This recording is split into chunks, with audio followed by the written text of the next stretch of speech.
Assalamualaikum warahmatullahi wabarakatuh. Apa kabar anak-anak yang hebat, yang solih dan solihah? Kembali kita belajar dari rumah. Kali ini kita akan belajar bersama untuk mata pelajaran Pendidikan Agama Islam dan Budi Pekerti untuk kelas 5 sekolah dasar.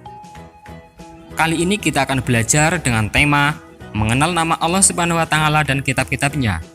Dengan materi pembelajaran, mari mengenal Allah Subhanahu wa Ta'ala.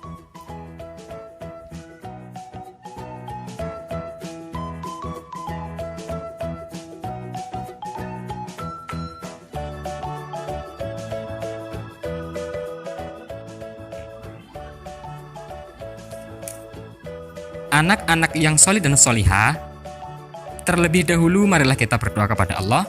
Semoga kita diberi kemudahan dalam belajar serta mendapatkan ilmu yang bermanfaat.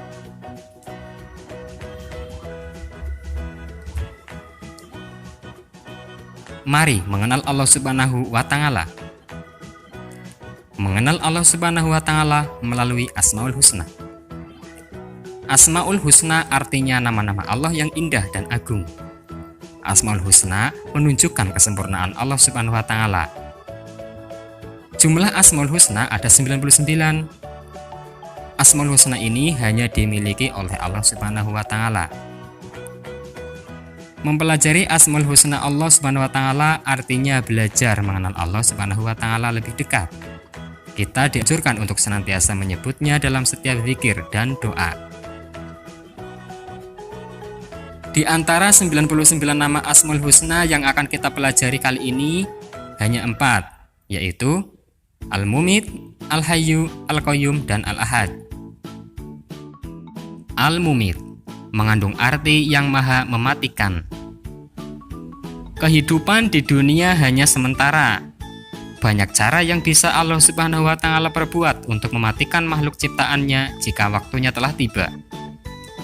Hidup atau mati adalah kekuasaan Allah Subhanahu wa Ta'ala.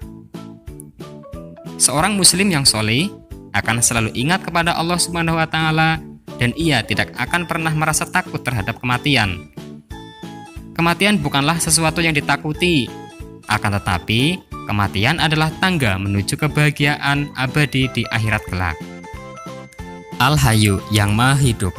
Wa Allah Subhanahu wa Ta'ala hidup kekal selamanya dan yang memberi hidup makhluknya. Allah Subhanahu wa Ta'ala maha hidup yang akan terus mengawasi setiap makhluk ciptaannya. Allah Subhanahu wa Ta'ala menciptakan alam dan seluruh isinya. Allah Subhanahu wa Ta'ala telah memberi nafas kehidupan serta anugerah dan karunia yang tidak terhitung banyaknya. Al-Qayyum yang maha berdiri dan mandiri. Mengandung arti Allah Subhanahu wa Ta'ala itu berdiri sendiri untuk selama-lamanya. Allah Subhanahu wa Ta'ala mengatur segala sesuatu hingga terlaksana secara sempurna dengan mandiri, tanpa tergantung kepada siapapun. Al-Ahad yang Maha Esa. Mengandung arti bahwa Allah Subhanahu wa Ta'ala itu Esa. Allah Maha Esa karena tidak terdiri atas bagian-bagian dan tidak berbilang. Esa dalam sifatnya karena tidak sama dengan makhluk-makhluknya. Dia maha tunggal sehingga tidak ada sekutu baginya. Aku ingin terpuji di hadapan Allah Subhanahu wa Ta'ala.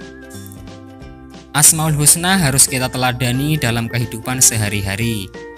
Berikut adalah contoh perilaku yang mencerminkan Asmaul Husna. Al-Mumit yang maha mematikan. Manusia tidak bisa lari dari kematian. Kematian adalah tangga menuju kebahagiaan abadi. Bila kita ingin bahagia, maka kita ikuti perintah Allah Subhanahu wa Ta'ala dan Rasul-Nya. Misalnya dengan kita rajin sholat, rajin membaca Al-Quran, rajin belajar, serta patuh dan hormat kepada orang tua dan guru. Al-Hayyu yang maha hidup. Tugas manusia adalah memelihara kehidupan dan mencari rezeki yang sudah disediakan oleh Allah Subhanahu wa Ta'ala. Misalnya, memelihara diri sendiri dengan cara makan dan minum secara teratur.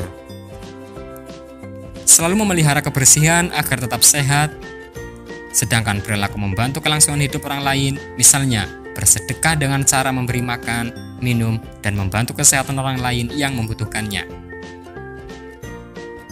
Al-Qayyum, yang maha berdiri.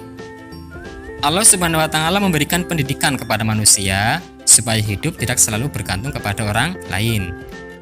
Hidup harus punya semangat mandiri dalam segala situasi dan kondisi. Misalnya, merapikan tempat tidur, menyiapkan peralatan sekolah, mencari sendiri pakaian sekolah, mengambil sendiri sarapan atau makanan untuk berangkat ke sekolah, dan sebagainya. Al-Ahad, yang Maha Esa. Allah Subhanahu wa Ta'ala mandiri, tidak membutuhkan yang lainnya. Sifat ini memberi pelajaran kepada kita agar selalu mandiri, tidak selalu tergantung kepada orang lain. Misalnya, mandi, makan, berpakaian, mengerjakan PR, menyusun dan merapikan buku pelajaran di rumah dan sekolah secara mandiri. Baiklah anak-anak sekalian, untuk kegiatan kalian di rumah, silahkan hafalkan Asmaul Husna tersebut, yaitu Al-Mumit, Al-Hayyu, Al-Qayyum, dan Al-Ahad beserta artinya. Cobalah untuk mengamalkan keteladanan Asmaul Husna tersebut dalam kehidupan sehari-hari. Demikian anak-anak yang ada di rumah. Untuk materi selanjutnya, yaitu mengenal kitab-kitab Allah Subhanahu wa Ta'ala yang akan disampaikan pada pertemuan berikutnya. Buat kalian yang ada di rumah, tetap semangat belajar, berdoa, dan beribadah. Assalamualaikum warahmatullahi wabarakatuh.